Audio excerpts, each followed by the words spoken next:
और आइए आपको दिखाते हैं कि किस तरह से अर्थव्यवस्था को पटरी पर लाने के लिए अनलॉक होना भी बहुत जरूरी है। राजस्थान, दिल्ली समेत चेन्नई में भी कई जगह कुछ और रियायतें दी गई हैं। अनलॉक की प्रक्रिया जो है वो शुरू हो चुकी है। दिल्ली में अब बैंक्वेट हॉल में शादी करने की इजाजत मिल गई है, साथ ही साथ मंदिरों को भी, जिम्स को भी खोल दिया गया है। लेकिन सबसे बड़ी चुनौती यही है कि क्या लोग वाकई में इस अनलॉक को सही तरीके से अपनाएंगे और कोरोना गाइडलाइन का पालन करेंगे, या फिर से अनलॉक की जगह हमें लॉकडाउन की नौबत आएगी।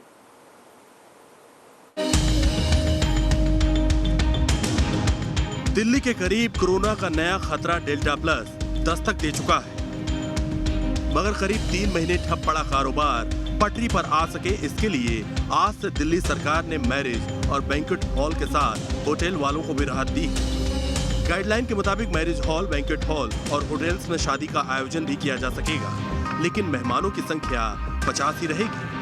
इसके अलावा योग सेंटर और जिम भी खुल गए हैं। दिल्ली डिस्ट्रिक्ट मैनेजमेंट अथॉरिटी की गाइडलाइन के मुताबिक जिम और योग सेंटर को 50% क्षमता के साथ खोलने की इजाजत दी गई है। अनलॉक 5 शुरू हो गया है और अनलॉक 5 में किस किस को जगह मिली है? जिम और साथ ही साथ योगा सेंटर और बैंक्वेट्स।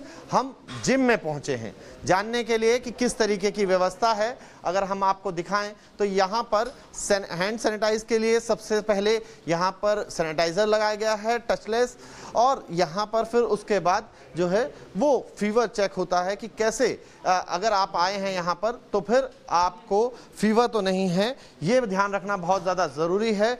और ऑक्सीमीटर की भी व्यवस्था की गई है। इसके साथ साथ हम आपको दिखाते चलते हैं कि आप देख सकते हैं यहाँ पार्टीशन लगाकर कोशिश की गई है कि लोग जो हैं वो देह की दूरी का पालन करें, यानी सोशल डिस्टेंस बना रहे। और अभी लगभग 2.5 महीने के बाद ये जिम खुले हैं और पारस इस वक्त हमारे साथ हैं जो ट्रेनर हैं। पारस, आप लगातार ट्रेन करते हैं लेकिन जिम एसोसिएशन में है, अब 2.5 महीने बाद राहत मिली है, किस तरीके से लोगों का रुझान है? देखो जी, क्लाइंट में तो एक्साइटमेंट है ही कि जो 2-2.5 महीने से घर बैठे थे, पिछले लॉकडाउन में भी 6 महीने घर बैठे थे, लोगों का बहुत फैट इंक्रीज हो गया था बॉडी के अंदर, बहुत ज़्यादा बॉडी शेप बिगड़ गई थी। घर बैठे बैठे कोई फिजिकल एक्टिविटी नहीं थी नहीं, और ऑफिस में भी जा रहे थे, वर्क फ्रॉम होम, तो ऑफिस में कोई जाना था नहीं, तो बिल्कुल फिजिकल एक्टिविटी खत्म हो गई थी। हालांकि अनलॉक 5 में भी दिल्ली को पूरी तरह से नहीं खोला गया है। दिल्ली में अभी भी कई पाबंदियां जारी रहेंगी। इन पाबंदियों के तहत स्कूल, कॉलेज, शिक्षण संस्थान, ट्रेनिंग सेंटर, कोचिंग इंस्टीट्यूट, सामाजिक, राजनीतिक, स्पोर्ट्स, मनोरंजन, सांस्कृतिक और धार्मिक कार्यक्रम, swimming pool, sports complex, cinema hall, multiplex, auditorium नहीं खुलेंगे। वहीं राजस्थान में भी आज से अनलॉक का दायरा और बढ़ गया है। जयपुर से लेकर अजमेर तक के मंदिर और धार्मिक स्थल शर्तों के साथ खुल गए हैं। नई गाइडलाइन के तहत सभी धार्मिक स्थल सुबह 5 बजे से शाम 4 बजे तक खुले रहेंगे। साथ ही सिटी बस भी चलनी शुरू हो गई है। कोरोना संक्रमण की दर कमज़ोर होते ही राजस्थान में अब लगातार अनलॉक की प्रक्रिया जारी है। अनलॉक 3 की गाइडलाइन के तहत अब तमाम धार्मिक स्थलों को खोल दिया गया है। और ये पहली तस्वीर है मोती डूंगरी गणेश मंदिर की। लंबे इंतजार के बाद श्रद्धालुओं को प्रथम पूज्य गणेश जी के दर्शन करने का साक्षात मौका मिल रहा है।